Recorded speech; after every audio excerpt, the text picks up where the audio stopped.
स्वागत है। आज हम बीएड फर्स्ट ईयर में शिक्षा के दार्शनिक एवं समाजशास्त्रीय परिदृश्य में विवेकानंद के शैक्षिक चिंतन के विषय में चर्चा करेंगे। विवेकानंद के जो 90 वेदांत की तत्व मीमांसा है उसके बारे में उन्होंने जो भी वर्णन प्रस्तुत किया है वह निम्नवत बताया गया है। अद्वैत दर्शन के अनुसार ब्रह्म इस सृष्टि का आदि तत्व माना गया है और वही इस ब्रह्मांड की रचना करता है और उसके उत्पादन का कारण भी माना गया है। वेदांतियों ने अपना जो तर्क दिया है, जिस प्रकार मकड़ी अपने जाल का निर्माण कर स्वयं ही करती है और जाले बनाने का पदार्थ अपने अंदर से बाहर निकालती है, ठीक उसी प्रकार ब्रह्म इस ब्रह्मांड का निर्माण स्वयं करता है और उसका उत्पादन करने का कारण भी वह स्वयं ही होता है। स्वामी विवेकानंद इस सत्य को स्वीकार करते थे और दूसरे शब्दों में इस सिद्धांत के अनुसार संसार के सभी स्थूल पदार्थ और सूक्ष्म जो आत्माएं हैं वह ब्रह्म अर्थात परमात्मा के ही अंश होते हैं। यह इस बात पर अपने विचार प्रस्तुत करते थे और दूसरे शब्दों में यह जो सारा संसार है यह संसार सभी ब्रह्ममय है, ब्रह्म का ही अंश है। अब यह प्रश्न उठता है कि ब्रह्म का स्वरूप क्या है। अद्वैतवादियों के अनुसार ब्रह्म एक ऐसी शक्ति है जिसका कोई स्वरूप नहीं है, वह निराकार है, सर्वशक्तिमान है और सर्वव्यापक है तथा सर्वज्ञ है। माया के योग में यह साकार ब्रह्म ईश्वर का रूप धारण करता है। यह स्थूल इंद्रियां, ग्राह्य जगत और उसके समस्त पदार्थ भी उसके साकार ही रूप होए। आत्मा के संबंध में भी स्वामी जी अद्वैत विचार से सहमत हैं। इनके अनुसार सभी आत्माओं को परमात्मा का अंश मात्र माना जाता है और परमात्मा की भांति वे भी अनादि और अनंत हैं। अतः उनके जन्म और मरण का प्रश्न नहीं उठता है।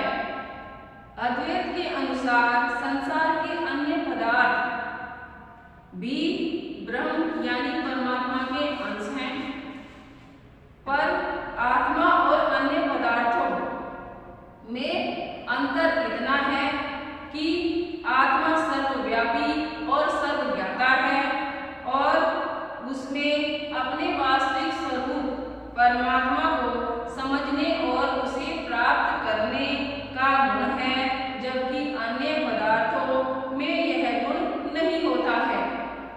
इस सिद्धांत के अनुसार जब आत्मा अपने वास्तविक स्वरूप परमात्मा को नहीं पहचान पाती है और अपने वास्तविक उसे प्राप्त नहीं कर लेती है, तब तक वह एक शरीर से दूसरे शरीर में प्रवेश करती रहती है। जन्म मरण का यह क्रम चलता रहता है। एक व्यक्ति का जब एक व्यक्ति की मृत्यु होती है तो वह यह शरीर त्याग कर किसी दूसरे व्यक्ति के शरीर में उसकी आत्मा का प्रवेश हो जाता है, परंतु जब वह अपने वास्तविक स्वरूप को पहचान लेती है, अपनी आत्मा को समझ लेती है और उसे वह मुक्ति प्राप्त हो जाती है, तब वह एविक जो ये बार बार मिलने वाला जीवन है उसकी स्थिति से मुक्त हो जाती है और स्वयं परमात्मा में लीन हो जाती है। मनुष्य को विवेकानंद शरीर, मन और आत्मा का योग मानते थे और यह मानते थे कि मनुष्य के जीवन के दो पक्ष होते हैं, आध्यात्मिक और दूसरा भौतिक। ये मनुष्य के भौतिक एवं आध्यात्मिक दोनों पक्षों पर विकास पर बल देते थे। उनका कथन था कि मनुष्य की शारीरिक दुर्बलता, अज्ञानता और राजनीति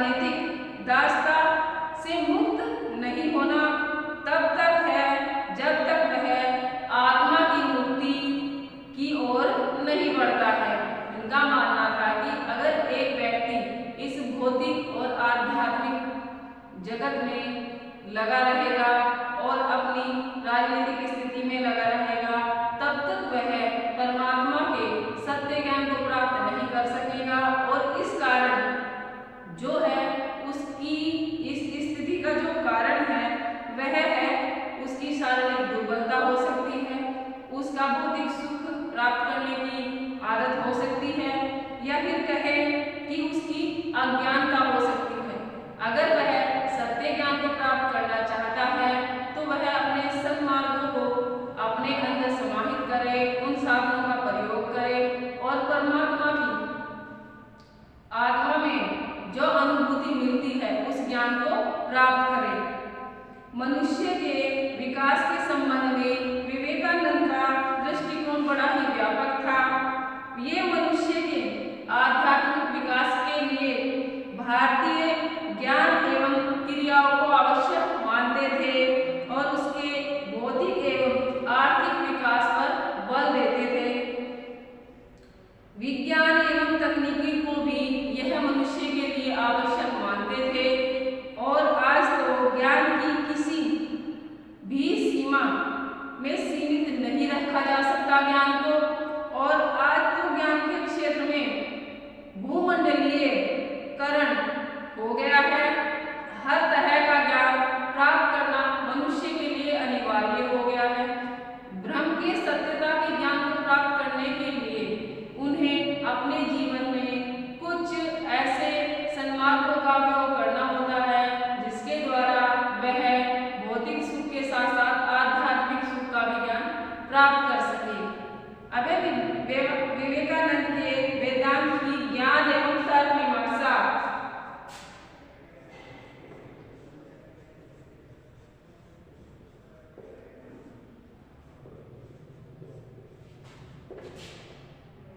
विवेकानंद के नव्य वेदांत की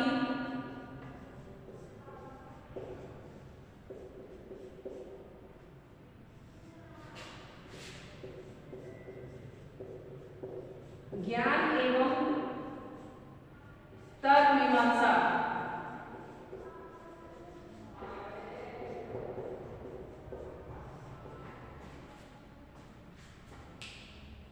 स्वामी जी ने ज्ञान के जो दो भाग बताए हैं उन्हें निम्न रूप से भौतिक तथा आध्यात्मिक वर्गों में रखा गया है।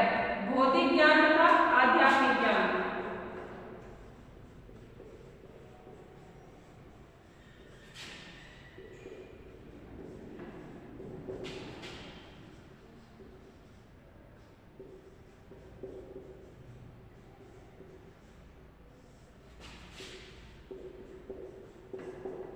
भौतिक तथा आध्यात्मिक ज्ञान।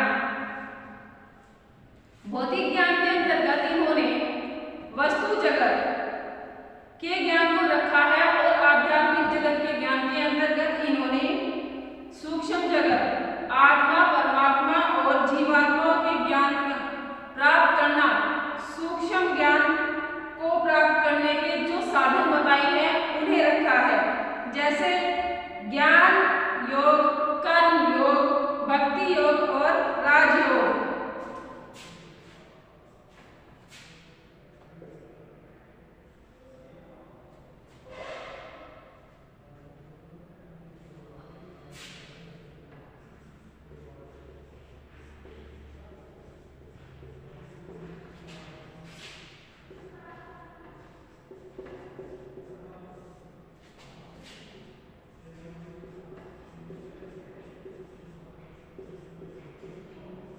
ज्ञान योग, भक्ति योग, कर्म योग तथा राजयोग।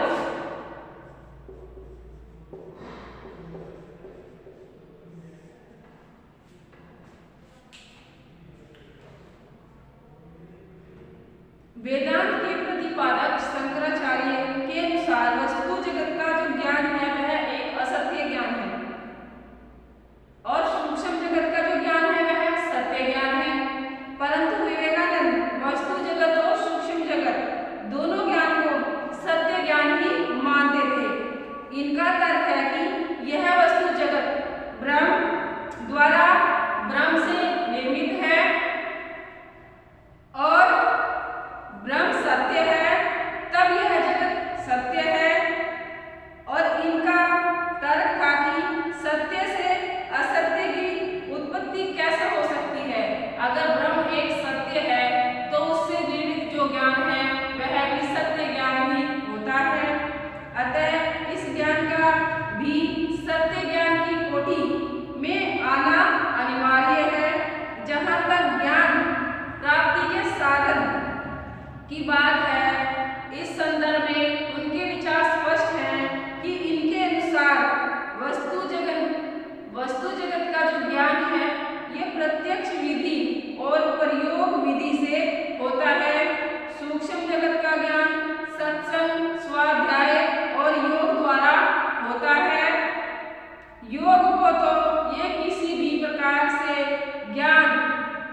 विवेकानंद के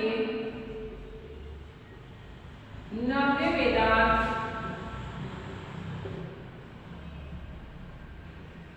की आचार मीमांसा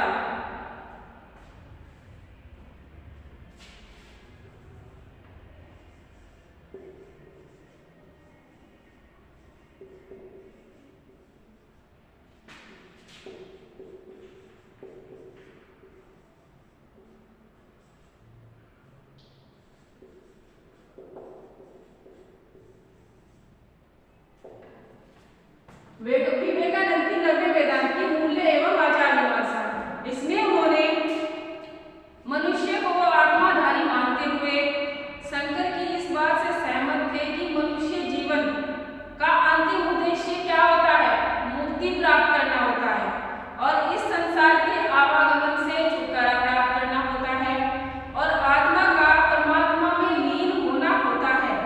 परंतु ये इस वस्तु जगत और उसमें मानव जीवन को भी सत्य मानते थे, इसलिए वस्तु जगत में उसे शारीरिक दुर्बलता, मानसिक दासता, आर्थिक अभाव और हीनता की भावना से भी मुक्त कराने पर बल देते थे और इन दोनों प्रकार की मुक्ति के लिए इन्होंने संपूर्ण मानव जाति को अध्ययनशील, विवेकशील तथा कर्मशील रहने के लिए उपदेश दिए और सत्संग एवं भक्ति योग, ज्ञान योग, कर्म योग, भक्ति योग और राजयोग साधना का उपदेश दिया, जिससे व्यक्ति इनकी बातों को सुने और इनके बताए हुए मार्गों पर चले ताकि उनका जीवन धन्य हो सके, वह अपने जीवन को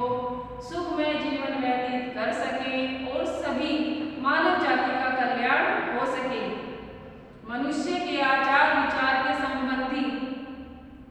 संबंध में स्वामी जी का स्पष्ट मत है कि मनुष्य का सदैव सत्य का पालन करना अनिवार्य होता है और दीनहीनों की सेवा करनी भी चाहिए और सत्य और सेवा को ये जीवन के आधारभूत मूल्य मानते थे। उनके मूल्य आचार मीमांसा में मनुष्य की सेवा करे और भक्ति सेवा में जो आनंद प्राप्त होता है उस आनंद की अनुभूति करे और जिससे व्यक्ति और समष्टि दोनों का हित हो सके, भौतिक एवं आध्यात्मिक हित होता है जिससे।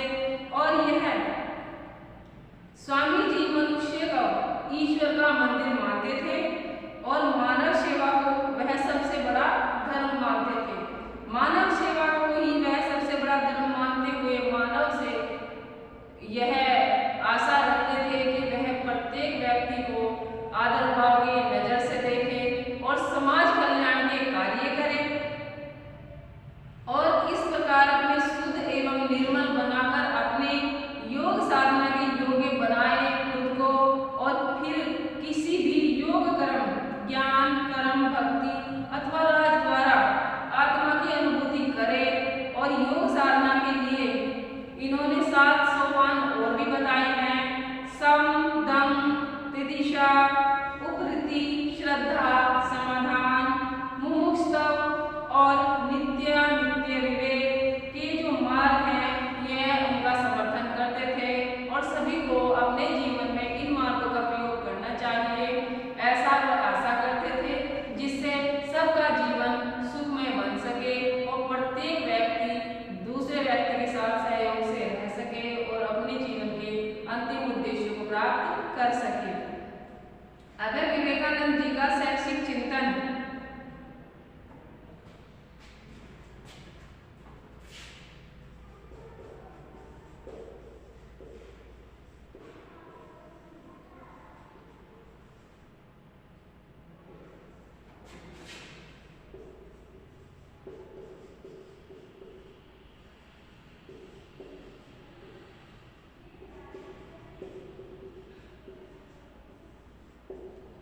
विवेकानंद का शैक्षिक चिंतन।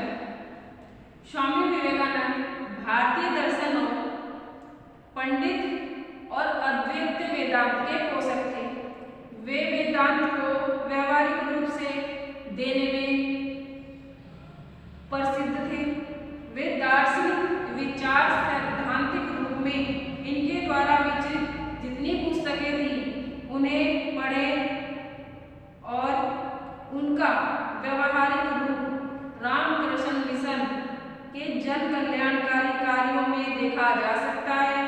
स्वामी जी अपने देशवासियों की अज्ञानता और निर्धनता के लिए बहुत चिंतित थे और इन्हें दूर करने के लिए इन्होंने शिक्षा की आवश्यकता पर बल दिया और अपने साथियों को केवल वेदांत के प्रचार में ही नहीं लगाया, बल्कि इन्होंने जन शिक्षा का भी प्रचार प्रसार किया और भारतीय शिक्षा को भारतीय स्वरूप प्रदान किया और सदैव स्मरण किए जाएंगे इस विषय में। और यह इनके शैक्षिक विचारों का कुछ क्रमबद्ध वर्णन भी प्रस्तुत किया है, जैसे शिक्षा के संप्रति जो उन्होंने बताए।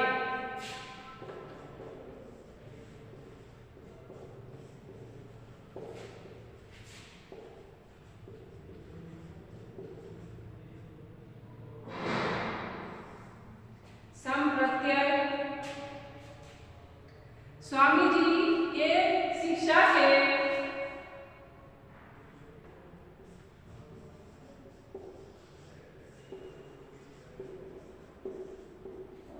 स्वामी जी ने शिक्षा के द्वारा मनुष्य को लौकिक एवं पारलौकिक दोनों जीवन के लिए तैयार करना चाहते थे। उनका विश्वास था कि जब तक हम भौतिक दृष्टि से संपन्न एवं सुखी नहीं होते तब तक ज्ञान, कर्म, शक्ति, भक्ति और योग ये सब हमारी कल्पना की वस्तुएं ही मात्र रहेंगी।